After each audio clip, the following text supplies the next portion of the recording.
I'm Lieutenant Colonel Mara Keen, 39 years old, call sign Nightfang. I joined the Air Force fresh out of the academy, one of 6 women in a fighter wing of 73, and earned my name the hard way, by flying into a war zone and pulling 2 men out of a burning F-16 when command said to abort.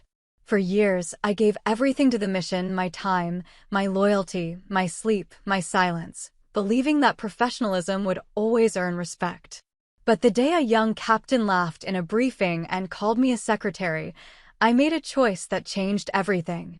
Have you ever been dismissed, mocked, or underestimated by someone who never earned half of what you gave? If you have, tell me your story in the comments. You're not alone. Before I get into what happened, let me know where you're tuning in from. And if you've ever had to stand your ground after being disrespected, hit that like button and subscribe for more true stories about boundaries, respect, and reclaiming your worth. What happened next might surprise you.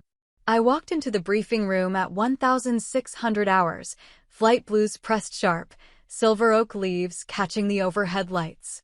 The room was already half full: captains, majors, a few lieutenant colonels like me.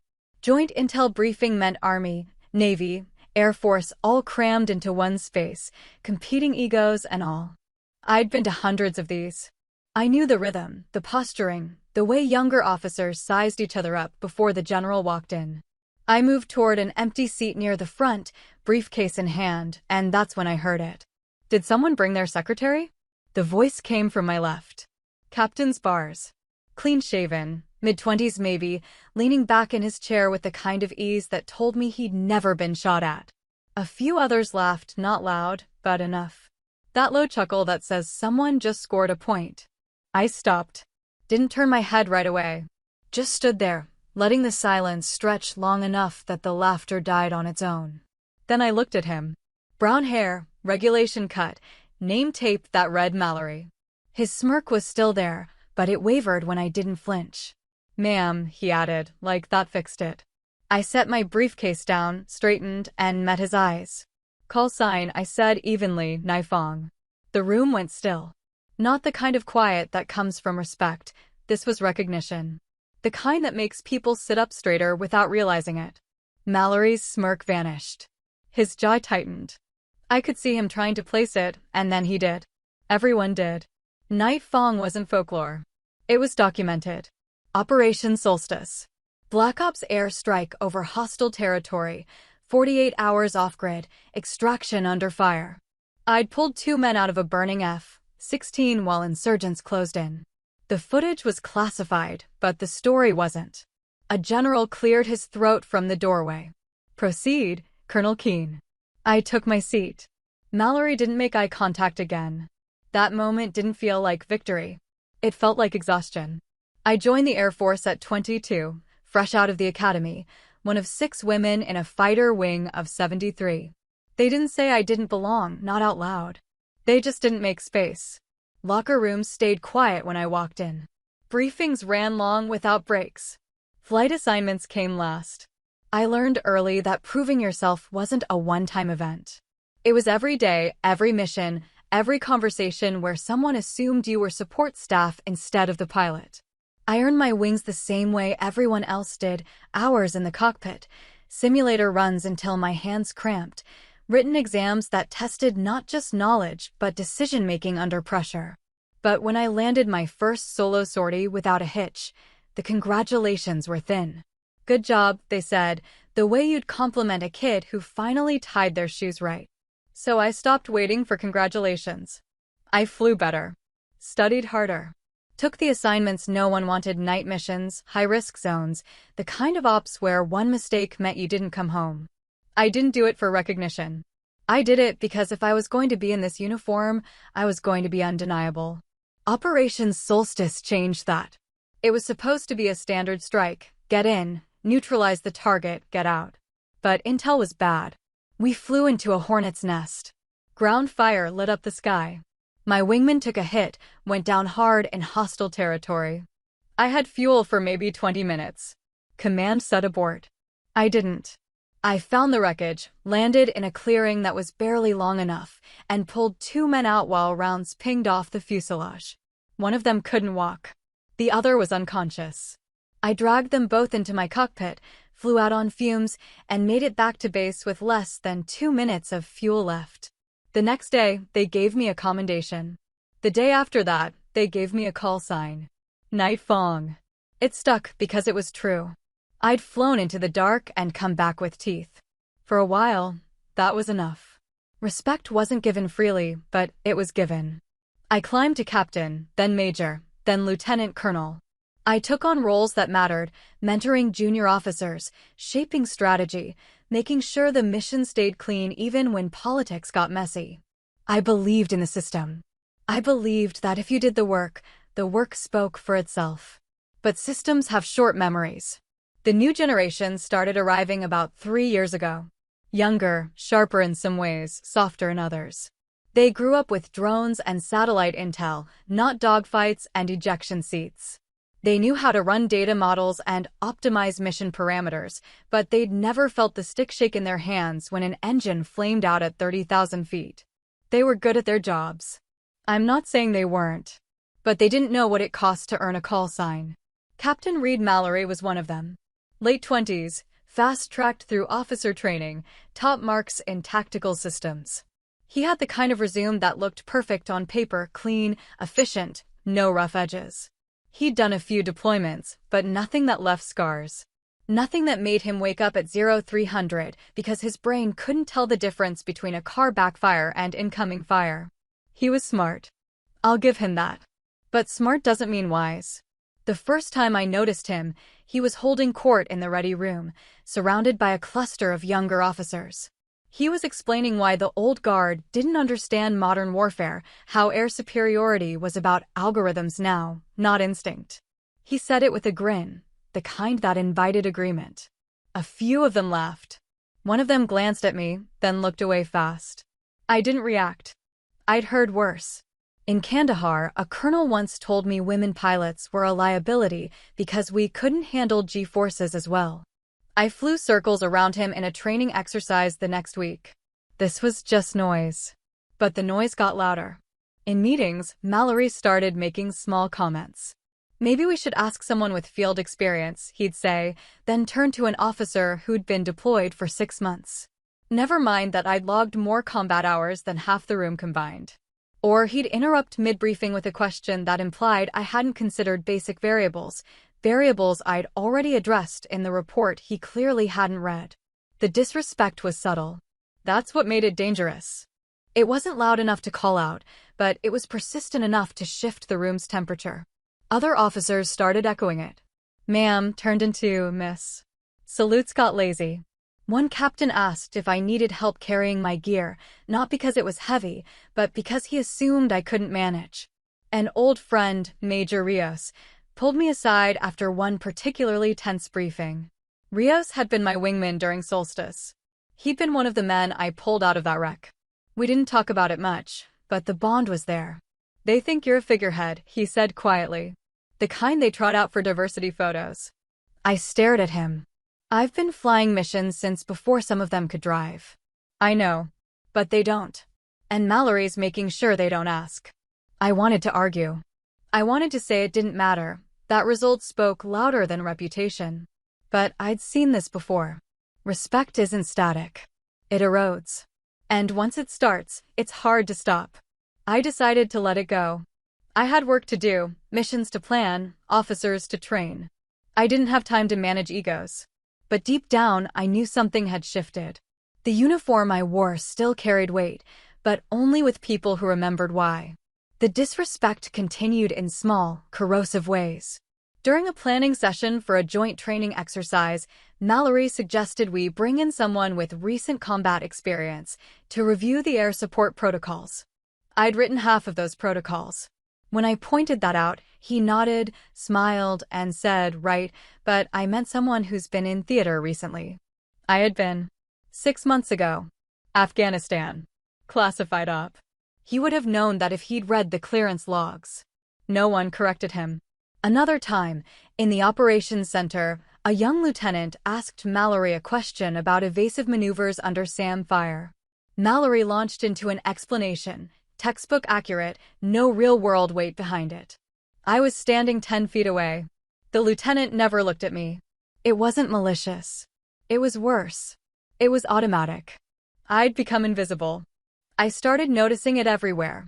Conversations that stopped when I entered a room, not because I was respected, but because I was irrelevant. Meetings where my input was acknowledged with a polite nod and then promptly ignored.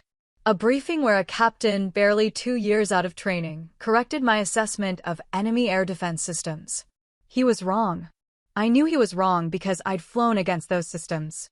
But the room didn't push back. They just moved on. Rios called me one evening, his voice tight. "You hearing the rumors?" "Which ones?" "That you're being considered for a staff reassignment. Desk job. Pentagon, maybe. They're calling it a strategic advisory role." I gripped the phone harder. "I didn't request a transfer." "I know. But they're saying you've done your time in the field. That it's time to let the next generation lead." The next generation. As if leadership was a matter of birth year and not blood earned. I'd spent 2 decades proving I belonged. I'd flown in wars that most of these officers only read about in after-action reports. I'd trained pilots who went on to command their own squadrons. I'd stood in front of review boards and congressional committees and defended mission parameters that saved lives. And now, because I wasn't young and photogenic and media-friendly, I was being shuffled aside. I didn't sleep that night. I sat in my quarters, still in uniform, boots still laced, staring at the wall. I thought about the younger version of myself, 22, eager, naive enough to believe that excellence was enough. I thought about every time I'd bitten my tongue, every slight I'd let slide, every moment I'd chosen professionalism over pride. Maybe that was the mistake. Maybe silence looked like acceptance. The joint intel briefing was scheduled for late afternoon, 1,600 hours. High-level staff from all branches, including a 2-star general I'd worked with years ago. The topic was emerging threats in the Pacific Theater, my area of focus for the last 18 months. I'd prepared extensively. Data, projections, risk assessments. This was my briefing. My work. I arrived early, as always. The room was filling up. I saw Mallory near the front, leaning back in his chair, talking to another captain. They were laughing about something. When I walked past, Mallory glanced up. That's when he said it. "Did someone bring their secretary?" "I've been shot at. I've had engine failures at altitude. I've pulled dying men out of burning metal." But in that moment, standing in a room full of officers I'd served alongside, wearing a uniform I'd earned every inch of, that single sentence hit harder than any of it. Because it wasn't just disrespect. It was erasure. The laughter that followed wasn't cruel. It was casual. That's what made it worse. They weren't trying to hurt me. They just didn't see me as a threat. Didn't see me as a peer. Didn't see me at all. I stood there, briefcase in hand, and let the silence grow. Mallory's grin started to fade. He must have realized I wasn't going to laugh it off, wasn't going to play along. The room began to quiet, one conversation at a time, until everyone was watching. I looked directly at him. "Call sign," I said, voice steady, Nightfang. The effect was immediate. Mallory's face went pale. The captain next to him straightened. Across the room, I saw a major I didn't recognize lean over and whisper something to his neighbor. The name carried weight. Not because I'd asked for it, but because it was documented, verified, undeniable. Operation Solstice wasn't legend. It was record. General Porter entered from the side door, 2 aides trailing him. He took one look at the room, silent, tense, everyone standing a little straighter, and nodded toward me. "Proceed, Colonel Keene." I moved to the front, set down my briefcase, and opened the presentation. My hands didn't shake. My voice didn't waver. I walked them through the intelligence, the threat assessments, the recommended countermeasures. Every data point was precise. Every conclusion was supported. I didn't rush. I didn't apologize. I didn't explain. I commanded. When I finished, General Porter asked 2 questions. I answered both without hesitation. He nodded, satisfied, and dismissed the room. Officers filed out in silence. Mallory avoided eye contact. One of the majors, someone I didn't know, stopped on his way out and gave me a small nod. Not friendship. just acknowledgement. I packed up my materials slowly, giving everyone time to leave. When the room was empty, I stood there for a moment, staring at the podium. The laughter still echoed in my head, but it felt distant now. Smaller. Rios found me in my office an hour later. He didn't knock, just walked in and sat down across from me.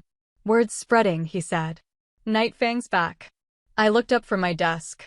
"I never left." He smiled, but it was sad around the edges. "I know.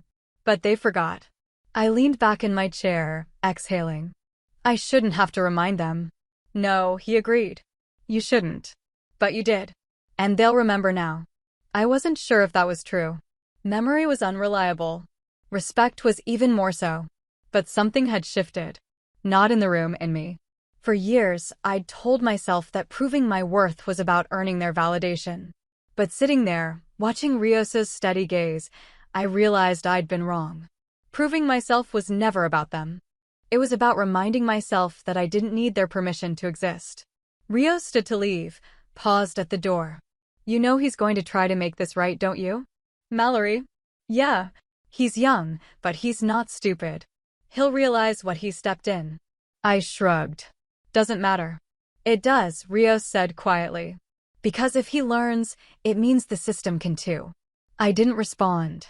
After he left, I sat alone in the dim light of my office, still in uniform, still composed. Outside, the base was winding down for the evening, footsteps in hallways, distant voices, the hum of machinery that never really stopped.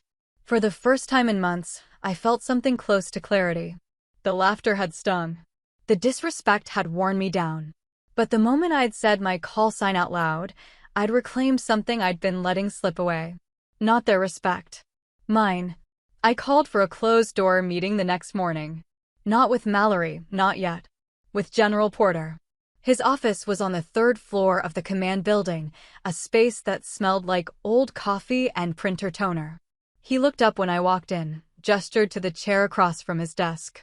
"Colonel Keene," he said. "I assume this is about yesterday." "Yes, sir." He leaned back, folding his hands over his stomach. Porter was in his 50s, graying at the temples, the kind of officer who'd seen enough to know when to stay quiet. "You handled it well," he said. "Better than most would have." "Thank you, sir. But that's not why I'm here." He raised an eyebrow. "Go on." I kept my voice measured. "Captain Mallory's conduct was inappropriate. But writing him up won't fix the problem. It'll just make him resent me, and it'll signal to the others that I need protection. I don't. So, what do you want?" "I want him reassigned under my supervision." "Leadership development. If he's going to be an effective officer, he needs to understand what command actually costs." Porter studied me for a long moment. "You're not looking for revenge." "No, sir. I'm looking for accountability." He nodded slowly. "I'll make it happen. But understand, this puts a target on your back. People will say you're using your rank to settle scores. Let them." He smiled, just a little. "Dismissed, Colonel." The reassignment came through within 48 hours. Mallory reported to my office the following Monday, his face carefully neutral. I didn't offer him a seat. I handed him a binder, 2 inches thick, mission briefs, and tactical scenarios.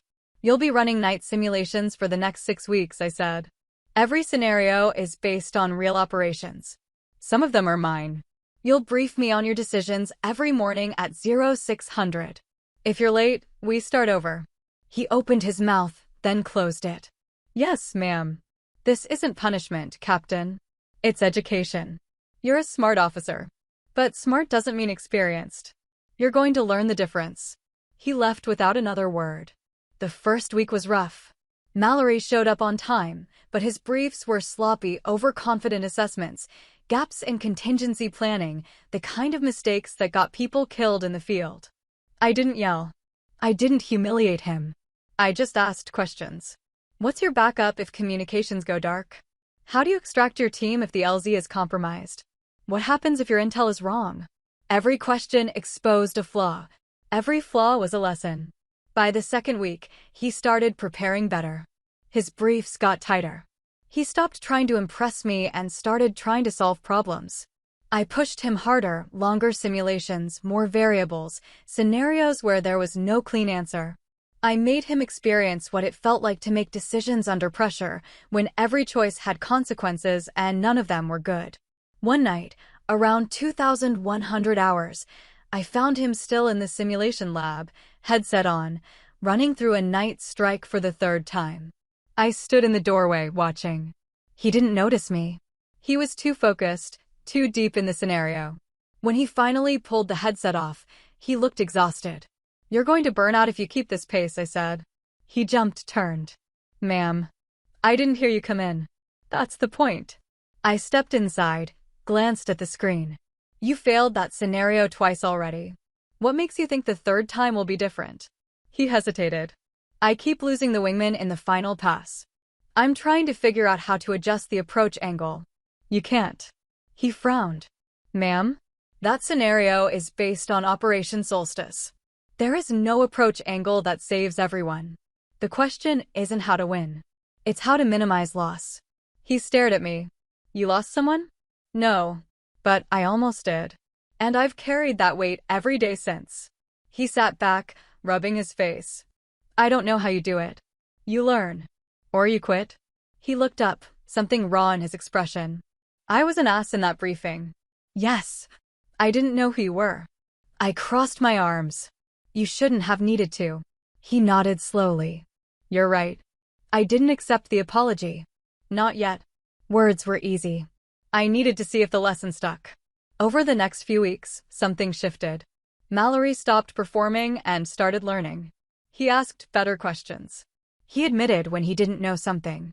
He started staying late not because I told him to, but because he wanted to understand.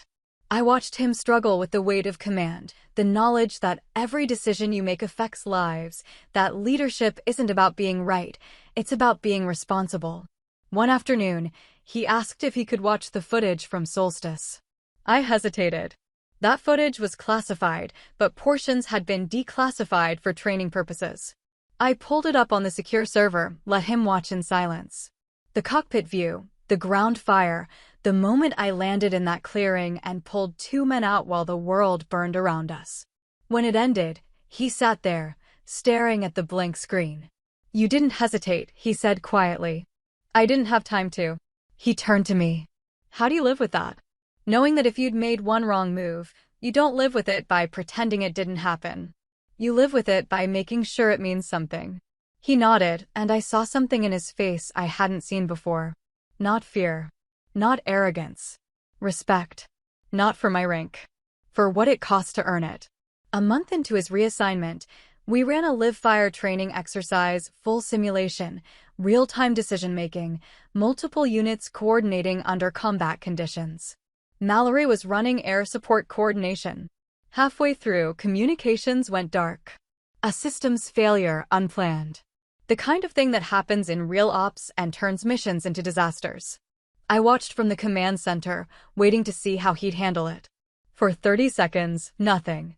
Then his voice came through, calm and clear, directing units to switch to backup channels, rerouting coordination through ground relays, stabilizing the situation before it spiraled. When the exercise ended, the review board commended his performance. He didn't take credit. He stood in front of them and said, "Colonel Keene drilled that protocol into me. I just followed her lead." That night, Rios called me. "You hear about Mallory?" I was there. "He's telling everyone you saved his career." I didn't respond right away. I thought about the briefing room, the laughter, the way he looked at me like I was invisible. And then I thought about the last month, the long hours, the hard questions, the slow transformation from arrogance to competence. "He saved his own career," I said finally. "I just gave him the tools." Rios laughed. "You're too generous." "No, I'm just realistic. People can change.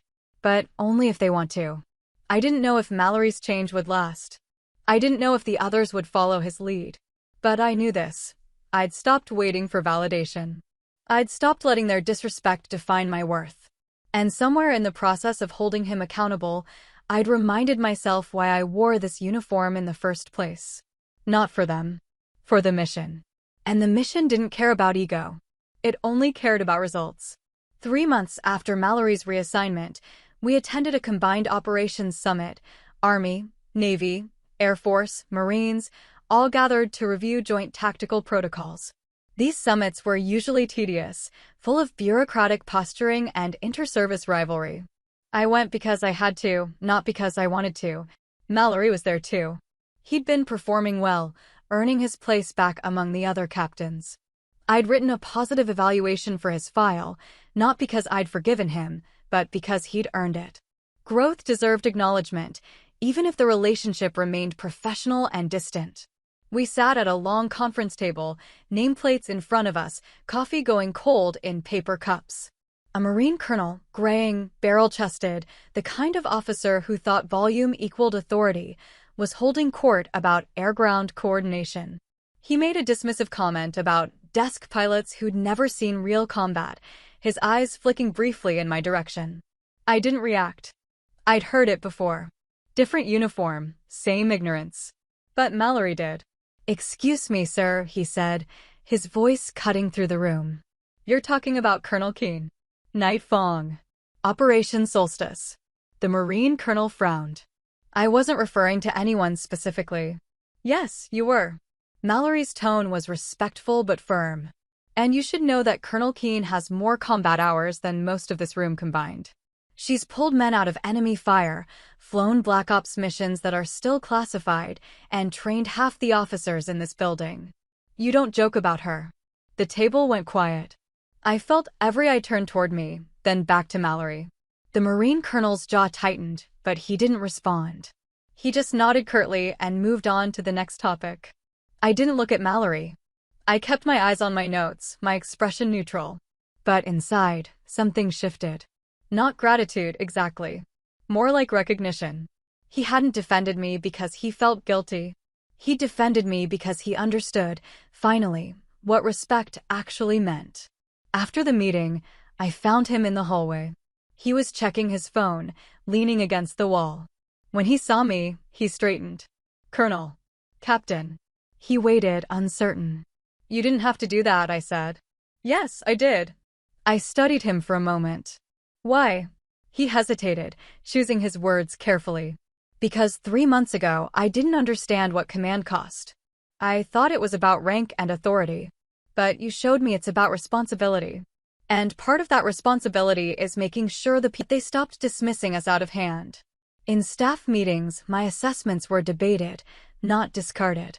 In training exercises, junior officers sought me out for advice. The disrespect didn't vanish entirely, it never does, but it lost its casual cruelty. It stopped being automatic. Rios and I had dinner one evening at the officers' club, a rare break from the grind. He raised his glass. "To Nightfang." Still terrifying junior officers after all these years. I clinked my glass against his. "I'm not trying to terrify anyone." "I know. That's what makes it effective." I took a sip, set the glass down. "You think it'll last?" "The change," he considered. "Some of it. People like Mallory, they'll carry it forward. But there'll always be new officers who don't know the history, who think their tech and their degrees mean they don't need to learn from the past. You'll have to keep proving yourself. It's exhausting, but it's the job." "I'm tired, Rios." He looked at me, his expression softening. "I know. But you're also still here. That counts for something." I didn't argue. He was right.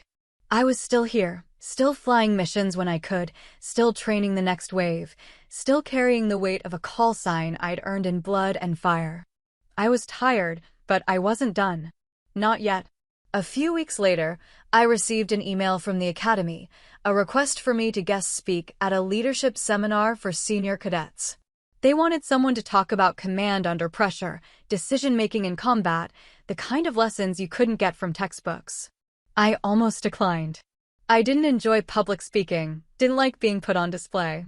But then I thought about the cadets, 22 years old, eager, naive, standing where I'd stood 2 decades ago. They deserved to hear the truth, not the sanitized version. I accepted. The seminar was held in a lecture hall, about 100 cadets packed into rows of seats. They looked impossibly young, their uniforms crisp and new, their faces open and unscarred. I stood at the podium, notes in front of me, and looked out at them. I'm Lieutenant Colonel Mara Keen, I began. Call sign Nightfang. I've been in the Air Force for 20 years. I've flown combat missions, trained pilots, and spent more time in hostile airspace than I care to remember. I'm here to talk to you about leadership. But first, I want to clarify something. I paused, letting the room settle. Rank gives you authority. It means people have to follow your orders, salute you, respect the position you hold. But rank doesn't make you a leader. Character does. And character is built in the moments when no one is watching, when the mission is falling apart, when you have to make a decision that will haunt you for the rest of your life. I walked them through Operation Solstice, not the heroic version, but the real one. The fear, the uncertainty, the moment I had to choose between following orders and saving lives. I told them about the weight of command, the way it never really leaves you, the nightmares and the second-guessing and the knowledge that you'll never know if you made the right call. Leadership isn't about being fearless, I said. It's about being afraid and doing it anyway. It's about making the hard calls and living with the consequences. And it's about earning respect, not demanding it. When I finished, the room was silent. Then one cadet raised her hand. Ma'am, how do you deal with people who don't respect you? I smiled, just a little. You prove them wrong. Not for them, for yourself. Because at the end of the day, the only person whose respect you really need is the one staring back at you in the mirror. The applause was polite but genuine. Afterward, several cadets approached me, asking questions, shaking my hand. One of them, a young woman, barely 20, looked at me with something like awe. I want to be like you, she said. I met her eyes. No, you don't. You want to be like yourself. Better, stronger, sharper. Learn from my mistakes, but don't try to be me. The Air Force doesn't need more Nightfangs. It needs more leaders who know who they are and why they're here. She nodded, uncertain but determined. I left the academy that evening feeling something I hadn't felt in a long time. Not pride, exactly. More like purpose. The fight wasn't over. It never would be. But I wasn't fighting alone anymore. 2 years later, I was promoted to colonel. Oh, 6. It wasn't a surprise. My record was solid, my evaluation strong, but it still felt surreal. I'd spent so long focused on the mission, on proving myself day after day, that I hadn't really considered what came next. The promotion ceremony was small, held in a conference room with a handful of senior officers and close colleagues. General Porter pinned the eagles onto my shoulders, his expression unreadable but respectful. Congratulations, Colonel Keen. You've earned this. Thank you, sir. Rios was there, now a lieutenant colonel himself. He grinned at me from the back of the room. After the ceremony, we walked across the base together, the late afternoon sun casting long shadows. How does it feel? He asked. Heavy. He laughed. That's command. I know. I glanced at him. You think I'm ready? You've been ready for years. The question is whether the system is ready for you. I didn't have an answer for that. My new assignment was command of a joint intelligence wing, Army, Navy, Air Force analysts working together to assess emerging threats and coordinate tactical responses. It was high level, high pressure, the kind of role where mistakes had geopolitical consequences. I'd been preparing for it, but that didn't make it less daunting. My first day in the new office, I found a stack of personnel files on my desk. One of them was Mallory's. He'd been promoted to major, was now leading one of my intel sections. I opened the file, skimmed his recent evaluations. Solid performance, strong leadership scores, a note from his previous CO praising his ability to mentor junior officers. He'd come a long way. I called him into my office that afternoon. He knocked, entered, stood at attention. Colonel Keen. Congratulations on the promotion. At ease, Major. Sit. He did, his posture still formal. I leaned back in my chair, studying him. The arrogance was gone, replaced by something more grounded. He'd matured, not just in rank but in presence. I've reviewed your file, I said. You've done well. Thank you, ma'am. I'm assigning you to lead the Pacific Threat Assessment Team. It's a critical role. You'll be briefing flag officers, coordinating with PACOM, and making recommendations that will shape our posture in the region. Are you up for it? He met my eyes. Yes, ma'am. Good. Because I'm counting on you. Not because I owe you anything, but because you've proven you can handle it. He nodded. I won't let you down. I know. He stood to leave, paused at the door. Colonel, can I ask you something? Go ahead. Do you ever regret it? The way you handled things with me, I mean. You could have ended my career. Instead, you gave me a chance. I considered the question. I don't believe in ending careers out of spite, Major. But I also don't believe in second chances without accountability. You earned your way back. That's on you, not me. He smiled, small and genuine. Still, thank you. After he left, I sat alone in my office, the weight of the eagles on my shoulders a constant reminder of how far I'd come.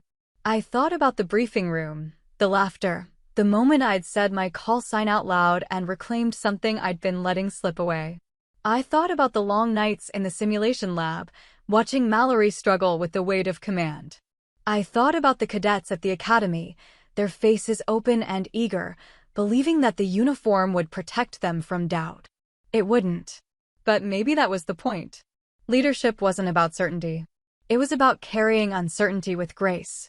The months that followed were a blur of briefings, coordination meetings, and late-night intelligence reviews. The Pacific Theater was heating up, territorial disputes, military buildups, the kind of slow-burn tensions that could erupt into something catastrophic if mishandled. My team worked around the clock, analyzing satellite imagery, signals intelligence, troop movements. Every assessment we produced went up the chain, sometimes all the way to the Joint Chiefs. Mallory's team was sharp. He built a culture of rigor and collaboration, pushing his analysts to question assumptions and stress-test their conclusions. In meetings, he presented findings with confidence, but not arrogance, acknowledging gaps in intelligence rather than papering over them. He'd become the kind of officer I'd hoped he could be, someone who understood that leadership was service, not status. One evening, around 2,100 hours, I found him still at his desk, screens glowing in the dim light. I knocked on the doorframe. He looked up, startled. Colonel, I didn't realize you were still here. Could say the same about you. I stepped inside, glanced at his monitors. What are you working on? New imagery from the South China Sea. Possible naval buildup near the Spratlys. I'm trying to determine if it's routine or a prelude to something bigger. I moved closer, studied the images. What's your assessment? Inconclusive. Could go either way. But my gut says it's more than routine. Your gut. He smiled, just a little. You taught me that data only gets you so far. Sometimes you have to trust instinct. I nodded. Just make sure your instinct is based on experience, not hope. Yes, ma'am. I left him to his work, but his words stayed with me. I'd taught him that. Not through lectures or formal training, but through example, through showing him what it meant to carry the weight of decisions that couldn't be undone. The system was changing. Slowly, unevenly, but changing.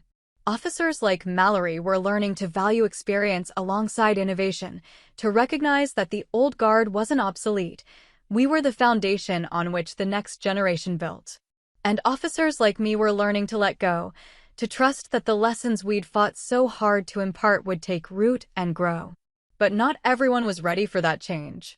During a high-level briefing with representatives from all branches, a Navy captain, someone I didn't know, challenged one of my assessments about Chinese submarine activity. His tone was dismissive, the kind of casual condescension that suggested he didn't take me seriously. With all due respect, Colonel, I think you're overestimating the threat. Our sonar data doesn't support your conclusions. I kept my voice even. Your sonar data is 3 weeks old. Mine is from yesterday. And it's not just sonar, it's correlated with satellite imagery, signals intercepts, and human intelligence. The picture is clear. He leaned back, skeptical. I've been tracking submarine activity in the Pacific for 5 years. I think I know what I'm looking at. Before I could respond, Mallory spoke up. Captain, with respect, Colonel Keane has been analyzing Pacific threats for 2 decades. If she says there's a pattern, there's a pattern. I'd suggest you review the full intelligence package before dismissing her assessment. The room went quiet. The Navy captain's face reddened, but he didn't argue. He just nodded stiffly and moved on. After the briefing, I pulled Mallory aside. You didn't have to do that. Yes, I did. You were right, and he was wrong. Someone needed to say it.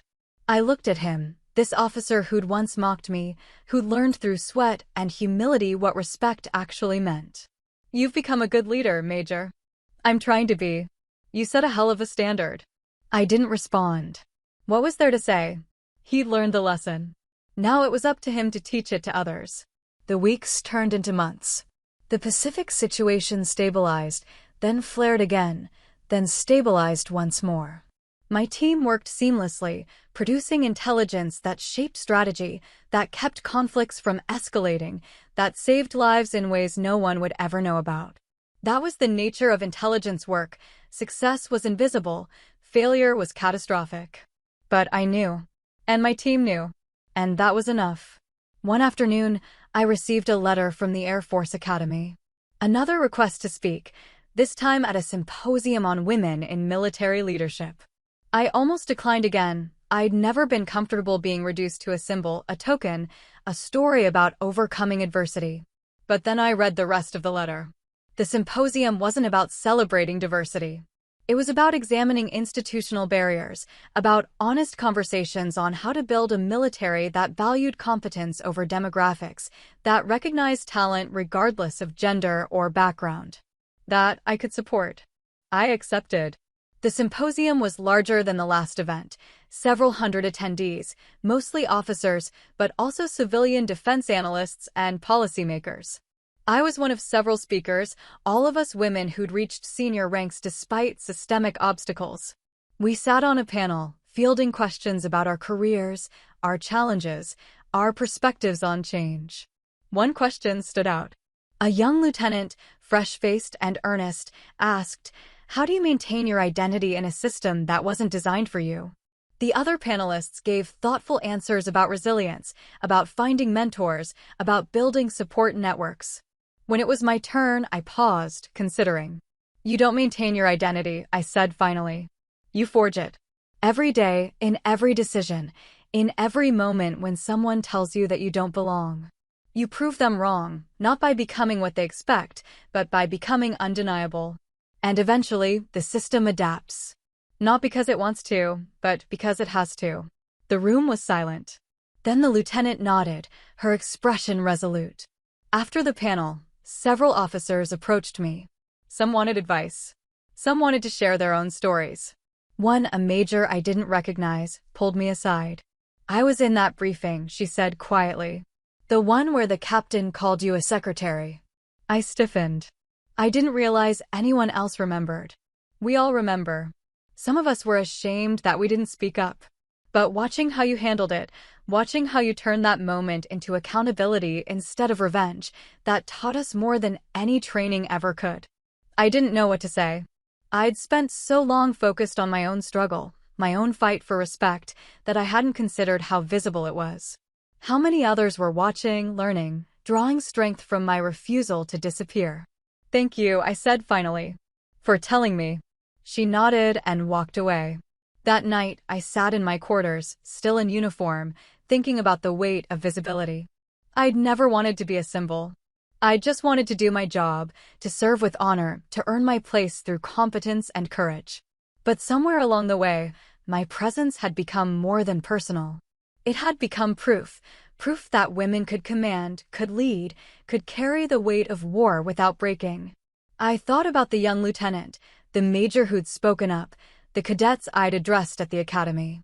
I thought about Mallory, learning to see past his assumptions. I thought about all the officers, male and female, who were watching, learning, building a military that valued character over comfort. The fight wasn't over. It never would be. There would always be new officers who didn't know the history, who made the same mistakes, who had to learn the hard way what respect actually meant. But the system was changing, one officer at a time, one lesson at a time. And I was still here. Still fighting. Still proving that leadership wasn't about rank or recognition. It was about showing up, day after day, and doing the work that needed to be done. Even when no one was watching. Especially then. The years that followed brought a rhythm I hadn't expected. Not peace, exactly, but something like equilibrium. My command ran efficiently, my team performed at the highest levels, and the respect I'd fought so hard to reclaim became something I no longer had to demand. It was simply there, woven into the fabric of how people interacted with me. But respect, I'd learned, was fragile. It required maintenance. A new wave of junior officers rotated in, bright, ambitious, many of them carrying the same assumptions that Mallory had carried years ago. They looked at my eagles, my ribbons, my call sign, and saw history. Ancient history. Something to be acknowledged politely, and then set aside in favor of newer methodologies, newer technologies, newer thinking. I didn't take it personally. I'd been that junior officer once, convinced that my generation had all the answers. Time had taught me otherwise. One of the new captains, a woman named Brennan, mid-20s, Ivy League degree, top of her class, approached me after a briefing. "Colonel, I've been reviewing some of your older assessments. The frameworks you used, they're pretty traditional. Have you considered incorporating machine learning models? They could enhance predictive accuracy significantly." I looked at her, this officer who meant well but didn't yet understand that intelligence wasn't just about data. "Captain Brennan, machine learning is a tool. A good one. But it can't account for human behavior, for cultural context, for the 1,000 variables that don't fit neatly into algorithms. Use the models. But don't trust them blindly." She nodded, but I could see the skepticism in her eyes. She thought I was resistant to change, stuck in old patterns. She'd learn. They all did, eventually. 2 months later, Brennan's team produced an assessment predicting low probability of military action in a disputed border region. The machine learning model had analyzed troop movements, supply logistics, communications patterns, all the quantifiable data. The conclusion was confident: no imminent threat. I read the assessment, then pulled up the raw intelligence. The numbers looked clean, but something felt wrong. I'd spent enough time in hostile regions to recognize the patterns that data couldn't capture, the way local populations evacuated before official announcements, the way diplomatic language shifted in subtle, but telling ways. I called Brennan into my office. "Your assessment says low probability." "I disagree." She blinked. "Ma'am, the model is pretty clear. All the indicators suggest, I know what the model suggests. I'm telling you it's missing something. Human intelligence from the region shows civilian displacement, increased encrypted communications, changes in local market activity. These aren't things your algorithm can quantify, but they matter." She hesitated. "So, what do you recommend?" "Revise the assessment. Flag it as moderate to high probability.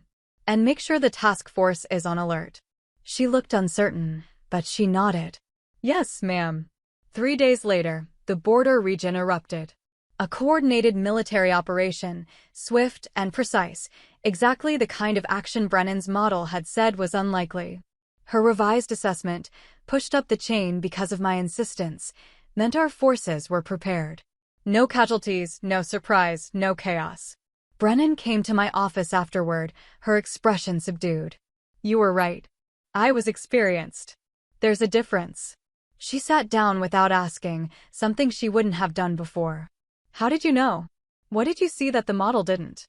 I leaned back, considering how to explain 2 decades of instinct. "The model sees patterns in data. I see patterns in people. I've watched conflicts build and collapse. I've seen how fear moves through populations before bullets do. The model is smart, Captain. But it's not wise. Wisdom comes from experience, from being wrong enough times that you learn to recognize when something doesn't fit."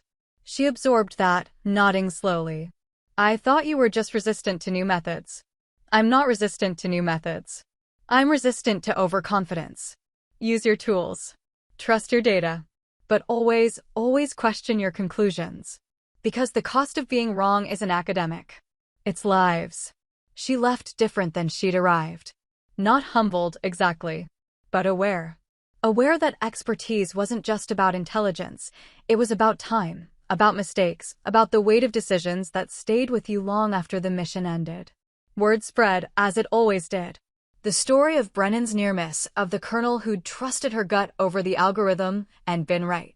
It reinforced something I'd been trying to teach for years. Technology was powerful, but judgment was irreplaceable. Mallory, now a lieutenant colonel himself, stopped by my office one evening. He'd been selected for a command position, would be leaving my wing in a few months. We'd never become friends, but we developed something more valuable, mutual respect. "Heard about Brennan," he said, settling into the chair across from me. "She's lucky you were watching. She's competent. She just needed to learn the limits of her tools." "Like I did." I smiled, just a little. "Like you did." He was quiet for a moment, then said, "I'm recommending you for the War College faculty. Guest instructor position, leadership, and strategic decision-making. They need someone who can teach what can't be learned from textbooks." I frowned. "I'm not an academic." "No, but you're a leader. And you understand something that most instructors don't, that leadership is earned in the field, not the classroom. These officers need to hear that. From someone who's lived it." I didn't commit, but I didn't refuse either. The idea of stepping away from operational command, even partially, felt like retreat. But maybe it was time. Maybe the best way to shape the future wasn't by holding on to my position, but by teaching the next generation how to hold theirs. The academy invitation came a month later. A semester-long rotation, teaching senior officers preparing for command positions. I accepted. The students were different from the cadets I'd spoken to before. These were majors and lieutenant colonels, officers with experience, with scars, with their own stories of failure and triumph. They didn't need inspiration. They needed tools, frameworks, ways to think about the impossible decisions that command required. I taught them the way I'd learned, through scenarios, through mistakes, through honest conversations about the cost of leadership. I didn't sugarcoat it. I told them about Solstice, about the moments when I'd been terrified, about the nights I'd second-guessed every decision. I told them about Mallory, about the briefing room, about learning that respect was something you maintained, not something you achieved once and kept forever. One student, a Marine lieutenant colonel, asked the question I'd been waiting for. "Colonel, how do you know when to trust your instinct over the data?" I thought about Brennan, about the border region, about all the times I'd been right and all the times I'd been wrong. "You don't," I said finally. "Not for certain. But you develop a sense for when something doesn't fit, when the picture is incomplete. And you learn to live with the uncertainty, to make the call even when you're not sure, because waiting for certainty means people die." The room was silent. These were officers who understood that weight, who'd carried it themselves. They weren't looking for easy answers. They were looking for permission to be human, to be uncertain, to make the hard calls anyway. "Leadership isn't about being right all the time," I continued. "It's about being responsible all the time. Own your decisions. Learn from your mistakes. And never, ever let arrogance convince you that you know more than you do." After class, several officers approached me. Some wanted to discuss specific scenarios. Others just wanted to say thank you, to acknowledge that the honesty mattered. One, a Navy commander, said something that stayed with me. "I thought I knew what leadership was. But listening to you, I realize I've been focused on command, not on character. There's a difference." "There is," I agreed. "And the difference matters." The semester passed quickly. When it ended, I returned to my operational command, but something had shifted. I'd spent months teaching, sharing, passing on lessons I'd learned through blood and failure. And in doing so, I'd realized that my value wasn't just in what I could do, it was in what I could teach others to do. The uniform I wore carried weight, but not just because of my rank or my ribbons. It carried weight because I'd filled it with purpose, with accountability, with the understanding that leadership was service.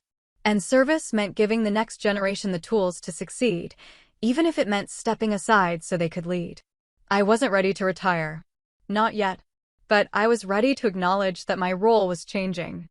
From operator to mentor. From warrior to teacher. From the officer who earned respect through action to the officer who built respect in others. It wasn't the career I'd imagined at 22. But it was the career I'd built, mission by mission, decision by decision, lesson by lesson. And I was proud of it. The final chapter of my story wasn't written in combat or in briefings. It was written in quiet moments, in decisions no one saw, in the slow accumulation of influence that shaped not just missions, but careers. 3 years after my stint at the War College, I received the call I'd been half expecting. A promotion board recommendation for Brigadier General. Oh, 7. The first star. It wasn't guaranteed. These selections were political as much as professional, but my record was strong, my command evaluation stellar, and I had support from senior officers who understood what I'd built. I sat with the news for a full day before telling anyone. Not because I wasn't proud, but because I wasn't sure I wanted it. The star would mean leaving operational command, stepping into policy and strategy at the highest levels. It would mean more politics, more bureaucracy, less direct impact on the missions that had defined my career. Rios found me in my office that evening, 2 cups of coffee in hand. He'd made colonel the year before, was running his own intelligence division. We didn't see each other as often anymore, but the bond remained. You heard, I said. It wasn't a question. Everyone's heard. Nightfang's getting her star. He handed me a coffee, sat down. Congratulations. I haven't accepted yet. He raised an eyebrow. You're considering turning it down? I'm considering whether I can do more good as a colonel than as a general. He sipped his coffee, thinking. You know what you told me once? After solstice? You said the mission wasn't about glory, it was about impact. You've had impact as a colonel. Imagine what you could do as a general. Generals don't fly missions. They don't mentor junior officers one-on-one. They shape policy, he interrupted. They influence doctrine. They make decisions that affect thousands of officers, not just the ones in their immediate command. You've spent 25 years proving yourself, Mara. Maybe it's time to use that proof to change the system. I didn't respond immediately. He was right, but it didn't make the choice easier. I'd built my identity on being hands-on, on being in the field, on knowing the details of every operation. Could I step back? Could I trust others to carry the work forward? Think about it, Rios said, standing to leave. But don't take too long. The Air Force needs leaders who remember what it's like to fly. I accepted the promotion 2 weeks later. The ceremony was larger this time, more officers, more attention, more weight. General Porter, now retired but present as a guest, pinned the star onto my shoulder himself. The Air Force is better because you're in it, General Keane, he said quietly. Don't forget that. I won't, sir. Mallory was there too, now a full colonel, commanding his own wing. He'd sent me a message the day before. You taught me what leadership means. Now teach the rest of them. I intended to. My first assignment as a brigadier general was to a joint task force reviewing military readiness and force modernization. It was exactly the kind of policy work I dreaded, long meetings, thick reports, competing priorities from different branches. But it was also an opportunity. An opportunity to advocate for the officers on the ground, to ensure that modernization didn't just mean new technology, but better support, better training, better recognition of expertise.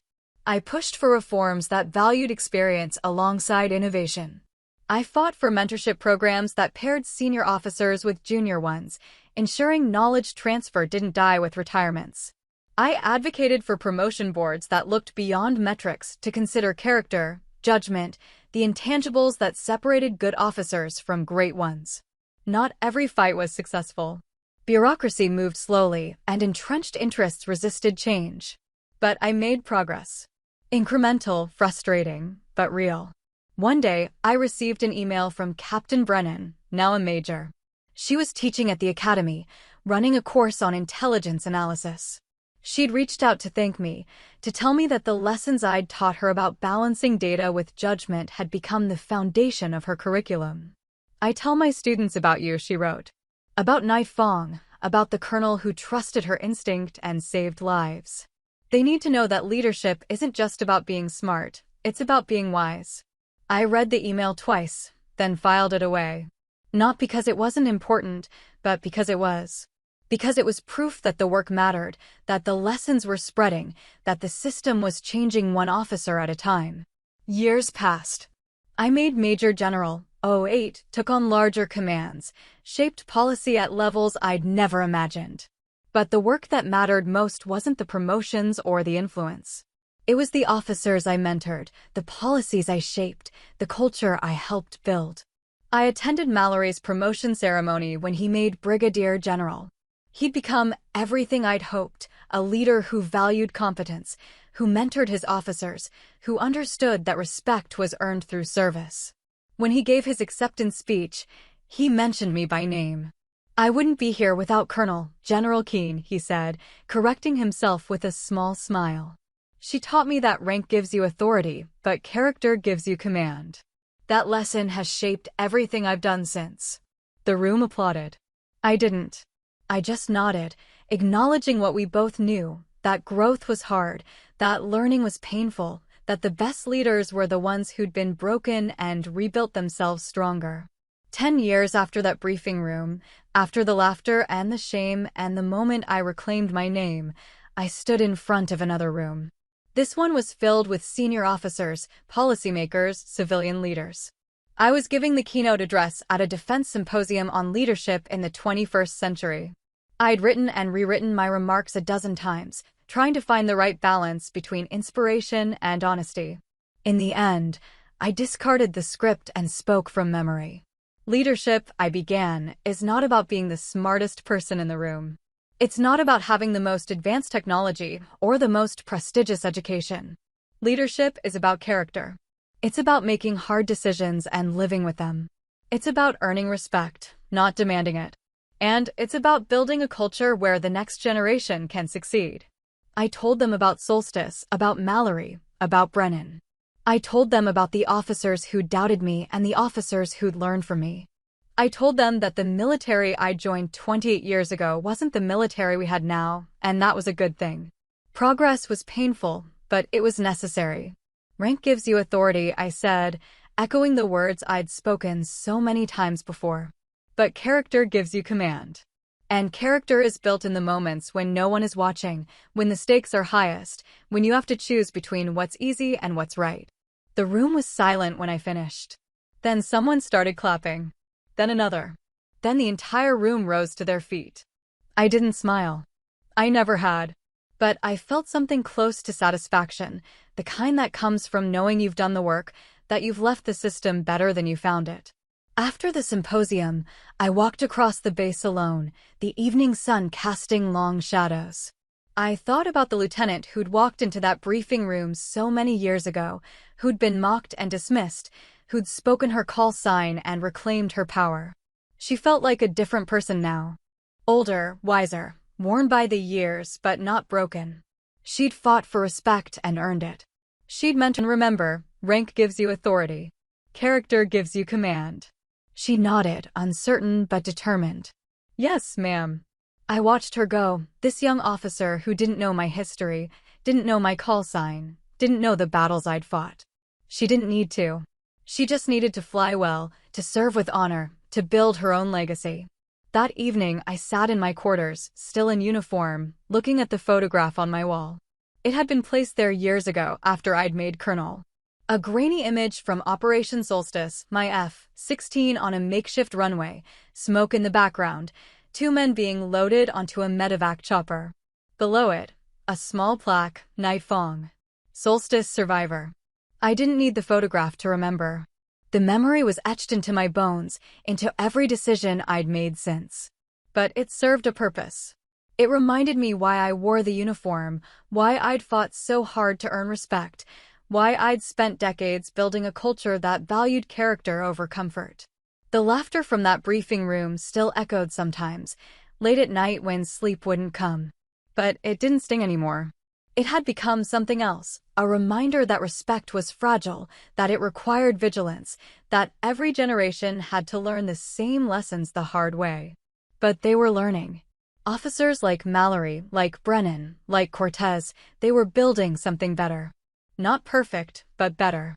And that was enough. I stood, moved to the window, looked out over the base. Lights flickered in the distance, aircraft taking off for night operations, officers working late, the endless rhythm of military life. Somewhere out there, a young lieutenant was flying her first solo run, nervous and excited and determined to prove herself. She didn't know it yet, but she was carrying forward a legacy, not mine specifically, but all of ours. Every officer who'd fought for respect, who'd mentored the next generation, who'd understood that leadership wasn't about glory but about service. Rank gave you authority, but character gave you command. And command, I'd learned, wasn't about holding power.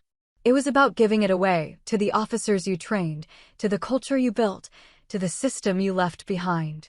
I'd done that. And whatever came next, that would be enough. Thanks for watching. If you've ever had to earn respect the hard way, this one's for you. Tell me, have you ever been dismissed in a room you'd already earned? What did you do?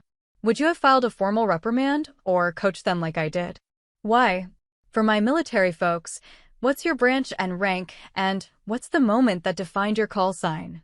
Where are you tuning in from? If this hit home, like, subscribe, and share it with someone who needs a backbone today.